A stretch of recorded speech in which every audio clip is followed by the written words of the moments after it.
What are the basic things you need to know in order to be able to consistently play accurate shots with side spin? This is Break from Life.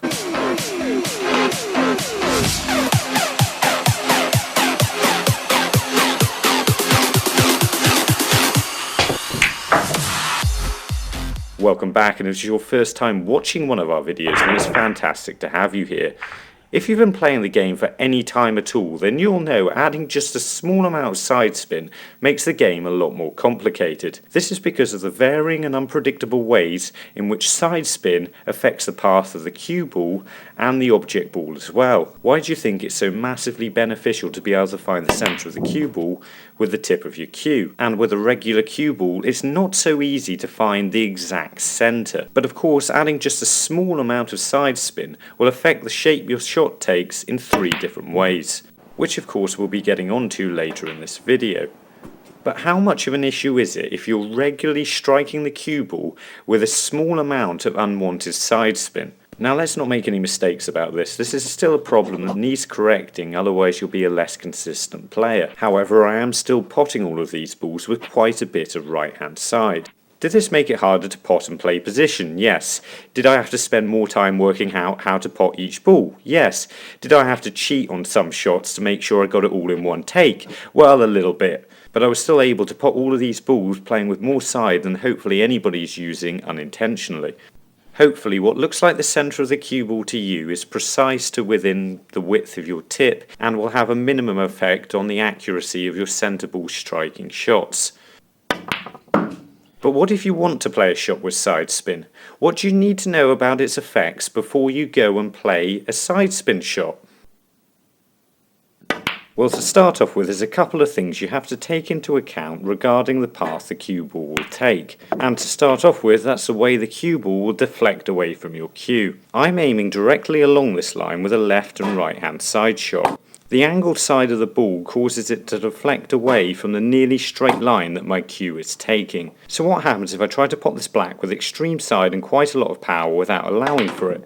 Well, of course I miss it by quite a long way. How do we compensate for this then? Well, we've got to allow for the fact that the cue ball is going to deflect in this direction. How much will depend on the amount of side spin and the individual player and cue, as well as the power you play a shot at. Playing a shot slower will cause it to deflect less, and as you can see here at a slower speed, the spin on the table causes the ball to slowly come back online. So what happens if we play a shot at a slower speed and don't allow for the side? Without the extreme amounts of deflection, it doesn't quite miss by so much. So if we allow for the deflection, it should be even easier to pot the black at this speed.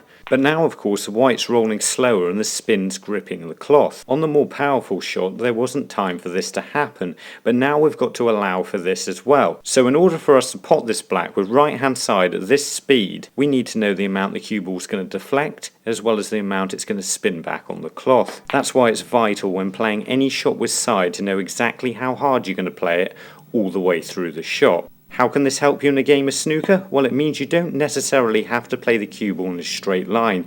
You can play it at an arc, meaning on shots like this one, I'm just able to get the white to go slightly further round the blue and able to pot the red off the side cushion. And by raising the back end of my cue higher, I'm able to magnify this effect and play a swerve shot, allowing me to easily escape from snookers. There is a third way in which spin affects a shot, but this time it's not the path of the cue ball, it's the path of the object ball, as I can show you by potting this straightforward pink. In order to pot the pink, I would have had to have got the white into this position somewhere, so if I place a red right next to it here and play the same shot again, it shouldn't be a problem, because the red isn't really in the way. And with an accurate pot from the same position, I should easily be able to pot the pink without even disturbing the red. But what happens if I move the red over a bit? So if I move it in this direction just a little bit, then all of a sudden, where the cue ball is, lines up the pink directly to this jaw, and I shouldn't be able to pot it. So my question is, how am I still able to pot the pink from the same position? Well, of course I could swerve it, but because the red's so close to the pink, I won't be able to get the white any further round the pink than I would with just a straight shot. But again here side spin, and in this case left hand side, is again the answer. You see, a contact between two snooker balls isn't instantaneous, so when it's got side spin on it, and in this case left hand side, the cue ball starts to push the pink to the right, allowing us to pot a ball that doesn't go. So I'm sure you're wondering by this stage, is there any real benefit to playing a shot with side spin? Because it seems to make any shot missable and every shot really complicated.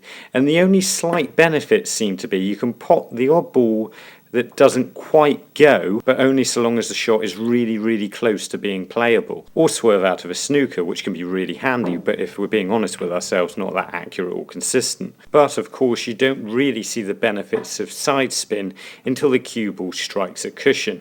And this can benefit your game greatly when you know how to use it. If you play a ball exactly square towards a cushion with no spin, you should see it come back exactly in a straight line. Play it with left hand side, however, and it completely changes the angle.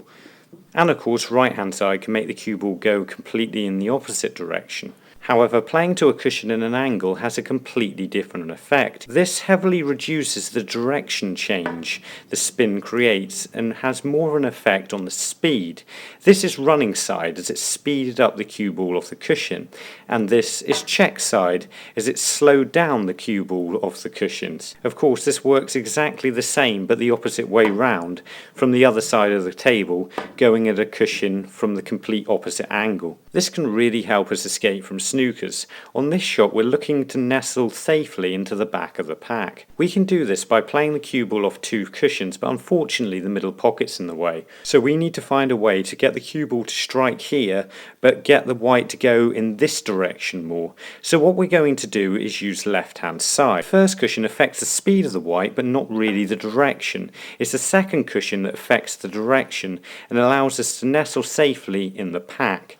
But what do you need to do to be able to pot a ball with side? Well, to start off with, you've got to work out what side spin you're putting on the ball. In this case, we're using right hand side, and how this will make the cue ball deflect, and how much power we're playing it with, which will increase the amount of deflection. You've then got to work out, in this case, how much the cue ball will spin on the cloth back to the right.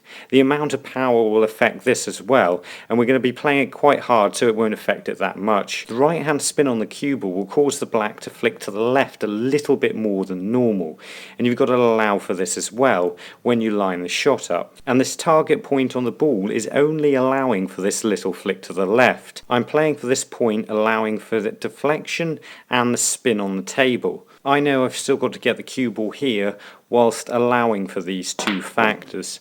And it's vitally important when you play these shots you have a consistent idea of the amount of pace you're playing them with, otherwise you'll never pot them. In a recent video I showed you how you can pot the black like this and finish on a red on either side of the table. And if you want to know how to do this, try the video in the card right now. It's also on the Break From Life channel page, and while you're there, make the commitment to becoming a better player by subscribing to the channel.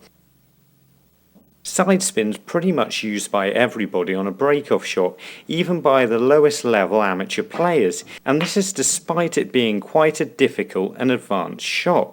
As well as taking in the fact that this is possibly the first shot you've played in a while, and possibly on a table you've never played on before. Hitting the correct red with the correct angle, pace and side spin really isn't straightforward. So what do you need to do in order to get the shot right? Well, to start off with, you've got to allow for the deflection and the spin on the cloth, which really isn't easy on a table you've never played on before. If you're slightly concerned with a shot, try and play it slightly thicker with slightly less side. There's less that can go wrong like this, and when you get used to the table you can start playing it with more side spin and slightly thinner, and this will allow you to hide it more behind the green and stop leaving pots on. If you just started playing the game, you may want to consider using side spin only to spin the ball out from near the pockets. And don't forget you can do this using one or even two cushions to get the white right back into play. This can be a good way to build up to playing more advanced shots, like playing positional shots in and out of bulk off the blue. Most of these shots require at least a small amount of side to avoid the bulk colours. It's not easy to be able to play all of them, but being able to do so will really benefit your break building